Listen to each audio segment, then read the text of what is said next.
Colin was a bright and energetic little boy, always full of movement and laughter. On that day, his parents, Stephanie and Dylan, had taken him along to his older brother's baseball practice. The sun was warm, the field busy with voices and laughter.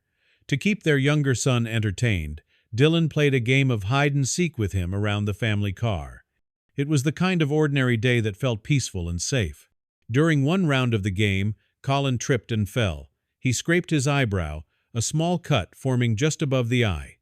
But he got up with a smile and returned to the game, brushing off the fall like many others he had before. Stephanie and Dylan glanced at each other, shrugged, and continued their day. They had seen him fall harder before without issue. That evening, they tucked him into bed and thought no more of it. The next morning, something was wrong. Stephanie went into his room to wake him up.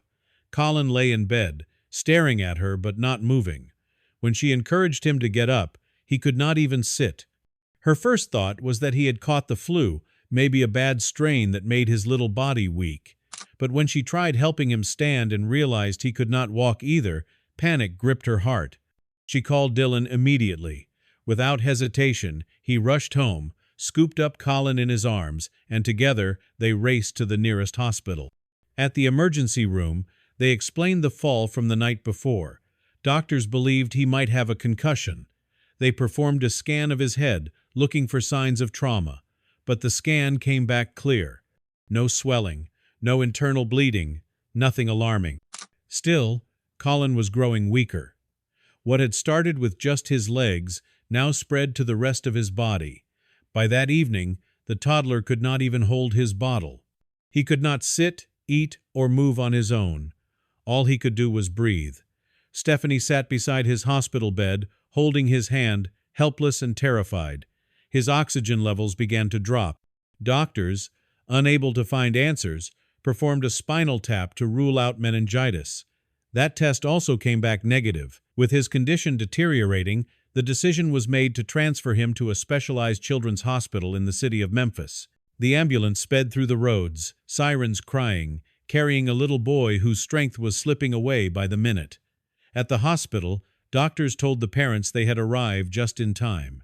A half-hour later, Colin might have suffered cardiac arrest. The new team of specialists went to work immediately. A group of infectious disease doctors and neurologists examined him from head to toe. That was when they noticed something no one else had seen. Hidden just behind his ear, partially buried in his soft hair, was a tick, a tiny creature, nearly invisible, yet it had brought this strong, laughing boy to the brink of death. The tick was removed, and doctors explained what had happened. Colin had contracted a rare condition called tick paralysis. It is caused by a neurotoxin found in the saliva of certain ticks. When they feed, the toxin enters the bloodstream and spreads through the nervous system. The process begins slowly. First weakness in the legs, then difficulty moving, and eventually full body paralysis. If left untreated, the condition can shut down the lungs and heart. As soon as the tick was removed and antibiotics were started, Colin began to improve. He could wiggle his toes, then move his feet. His strength returned in small waves, and after several days, he sat up, smiled, and asked for his favorite toy. His parents cried tears of joy.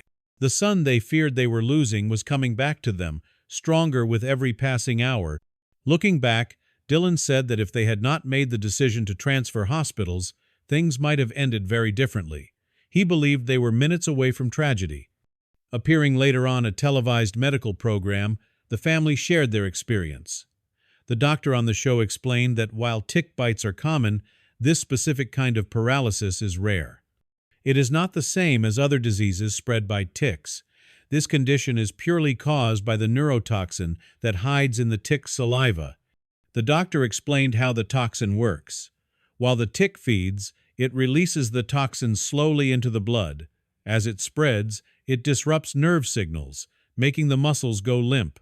It starts at the feet and moves upward, which is why it is called ascending paralysis. Without detection, it can cause total immobility and, eventually, death. Stephanie and Dylan lived in a region where ticks were a part of daily life. She admitted they had seen many before, brushed them off, and never thought too much about them.